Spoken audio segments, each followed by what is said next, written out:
রূপ যৌবনে পরিপূর্ণ অপরূপা সুন্দরী এক মেয়ে জঙ্গলের পাশে থাকা নির্জন এক মেঠো পথ দিয়ে হেঁটে যাচ্ছে। এমন সময় হঠাৎ করে প্রচন্ড বেগে ঝড় শুরু হয়ে গেল। তখন সেই মেয়েটি দেখতে পেল দূরে একটা ঘর দেখা যায়। এই ঝড়ের কবল থেকে বাঁচার জন্য মেয়েটি ওই ঘরের দরজায় কড়া নেড়ে সাহায্য চাইল।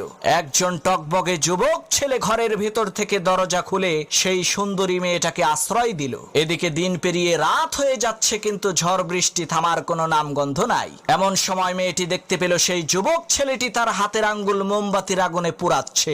এই দৃশ্য দেখে মেয়েটি প্রচন্ড পরিমাণে আশ্চর্য হয়ে বলতে লাগলো, হায় হায় সর্বনাশ, এটা কি মানুষ নাকি অন্য কিছু? পরের দিন সেই মেয়েটি বাড়িতে যেয়ে তার বাবার কাছে সব ঘটনা খুলে বলল, কাল রাতে তার সাথে কি কি হয়েছিল। তখন সেই মেয়েটির পিতা সেই ছেলেটিকে এসে জিজ্ঞেস করলো, বাবা, গতকাল রাতে মোমবাতির আগুনে তোমার হাতের আঙ্গুল পুড়িয়েছো কেন?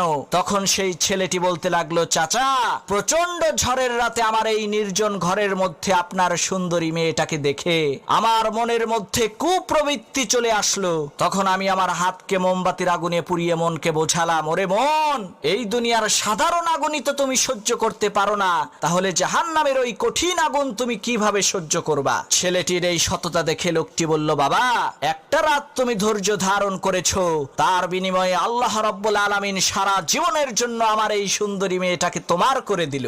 আজই আমি আমার এই সুন্দরী মেয়েটাকে তোমার সাথে বিয়ে দেব, কারণ তোমার মতো সৎ ব্যক্তি খুঁজে পাওয়া এই দুনিয়াতে দুষ্কর।